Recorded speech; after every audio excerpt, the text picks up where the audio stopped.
games. You guys have built some fire and some speed going into this game, but just talk about the emotions involved and, what was a pretty poor shooting performance tonight. Yeah, I mean, everybody's disappointed, no doubt. Not what we expected, coming into the game tonight or the series in general. We all thought we'd be taking it back for Game 7, but to your point, tough night for a lot of guys. Shoot 35% and only score 78. You're obviously not going to win, even if you defend the way we did, which is giving up 98 and them shooting only 40% on any average night. Obviously, it's a comfortable win, but feel like that really hurt us in the 3 games outside of Game 3. Shooting, I think, 36% first game, 40.5% Game 2, and then 35% tonight. So those are hard to overcome, and it's tough when a lot of guys are struggling like that. We need somebody to step up there, and one or two guys to kind of stem the tide. Ime, as much as you're willing to share, what was your message to the guys post-game in the locker room just now? And we're disappointed, and it feels like 2 years in a row in the playoffs, kind of getting behind the 8 ball a little bit.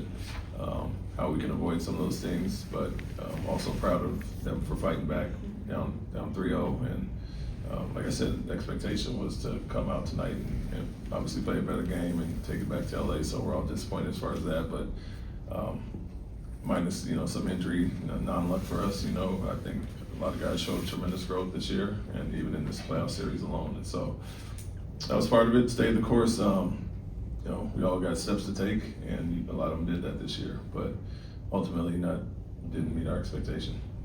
Just from your perspective, why do you think it was such a struggle to put points on the board tonight? I mean, they switched a little bit more.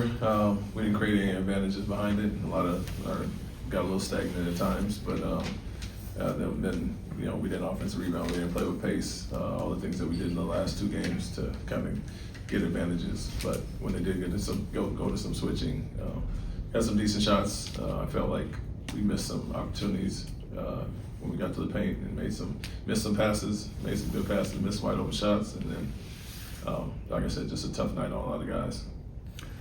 Throughout the last 2 seasons, even when you were struggling shooting, you still were able to kind of dominate on the boards. Did it surprise you at all how well the Lakers were able to rebound throughout the series, especially tonight?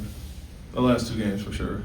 Like I said, last game being our second worst of the year with only 6, and then I think we might have got 8 tonight. Just way too low for us. Not sure, obviously it's point of emphasis coming to the series, but we did a really good job in the first 4 games with that. So an area we dominated all year and struggled these last 2 games, no doubt, especially with the poor shooting, but give them credit. Obviously it was a focal point for them, and they did a good job there. When you look back at the season as a whole, last year, this year, ending in the same spot, do you feel like you guys made progress, or do you feel like you guys kind of stagnated? No, a lot of guys had a ton of improvement, no doubt, but our expectations were much higher, of course. There's injuries that happen, and even with that, we feel we could have had a better season in general and playoff series. So, Fred going down is what it is. We were going to go with our young guys and watch them develop, take some lumps with it, but felt we could have still done better than 52. A lot of end of game situations that we could have cleaned up, and obviously have a better record there. Steven goes down. That's a tough one for a lot of reasons. He's very unique in what he does, and definitely no fall off when he comes in, and then Kevin obviously late, and so it's almost like losing a point guard is one thing, losing the big is one thing. We could probably absorb a wing better, with our depth there, and just lost 2 really unique guys for what they do for our team. But with that being said, we still had an expectation to move on and still finish better than we did. Coach, as a follow-up to that, can you speak to, and I know the season just ended, but where you saw the growth from your young players the most? I mean, does anything stick out? You say, despite all those things you just named, what was the positives? Yeah, I mean, having really big moments throughout the season for us. You could point out a lot of guys. Reed and Amen specifically handling the point guard duties and understanding that and dealing with the pressure and finding that balance of getting us into stuff, when to score, when to facilitate. So they had to learn on the fly. 2 guys that really didn't play that position much at all in the past. And so that's there. Jabari obviously showed tremendous growth. Alperin being an all-star again, and Tari through the ups and downs. Guys played through some slumps and came out on the other side. And so, we'd like the balance and another step to be taken across the board, I think. And I think you saw it in the playoffs. That kind of happened right in front of our eyes. But consistency is the biggest key, especially with young guys. And you have some poor starts like in this series, and you have really good games, and then end it on a game like tonight. And that's just some of the ups and downs with it and consistency.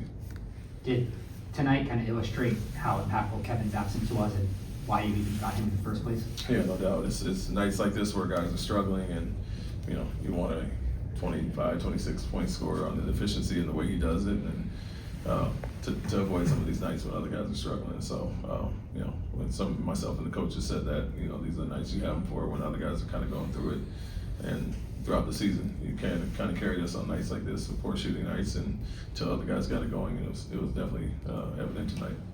Obviously, another tough night for Reed. What are you hoping he kind of takes away from his first playoff experiences and the lessons you want him to go into the summer with? Yeah, that teams are going to scheme and game plan for you, and put defenders on you in different different schemes and size on you, and when you have a good game or good series, the way he's been scoring lately, obviously they're going to plan for that, and you have to obviously understand how to attack it, understand the teams are going to do it, and it's going to be adjustments throughout the series. And so, but through the season though, that's been the case. When he comes into games, teams guard him a specific way with some of their best defenders, and so he kind of garners that attention, and something he has to continue to build and grow from, because teams are going to go after him quite often.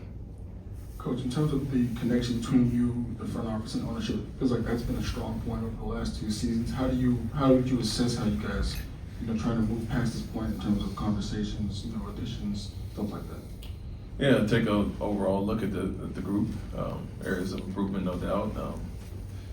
And you're not just hoping, honestly, Fred and Steven come back, and you never know how injuries guys come back. So it's not like we're just basing everything on them coming back. We still, as I've always said, want our young guys to grow and take steps. And I think they did that this year, and they'll definitely come back better next year. But you do need to address some needs, shooting, lack of shooting at times.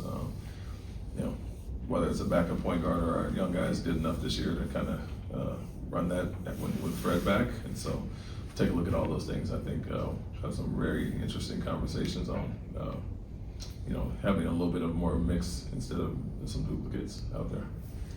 And Coach, with that being said, how long will it take for you and maybe Raphael sit down and start looking at this roster construction and maybe get some more shooters or maybe get some more a different type of players on the team? I'll get to it ASAP. Pretty quickly. The stagnancy that you pointed to today has been something you pointed to at points throughout the season. What part of that falls on players? What part of that falls on coaches when the offense gets stagnant and stuck in the way it does? I mean, all of the above. It's a team thing. It's not any blame to them or myself. We all got to do it together. And at times we look really good against it. At times we get to hunting matchups. And a team like the Lakers specifically, because of some of their poor defenders, they're really good at guarding against that. So it felt like, because they went to switching, I don't think our guards really got loose against the bigs tonight like we had. And then, we got Alpi on the elbow, and it's just a little stagnant there. We got to get to more off-ball actions and create advantages there. And throughout the series we have, especially, even in the regular season against them when they went to switching, struggled the game 2 with Kevin with some of that. But it's a little combination of both, no doubt. Understanding what works for us, what's worked well, and then not deviating from that. So on me to get them into the sets, on them to run them, and do the things we worked on leading into the series. Thanks, Coach. Thank you. Thank you.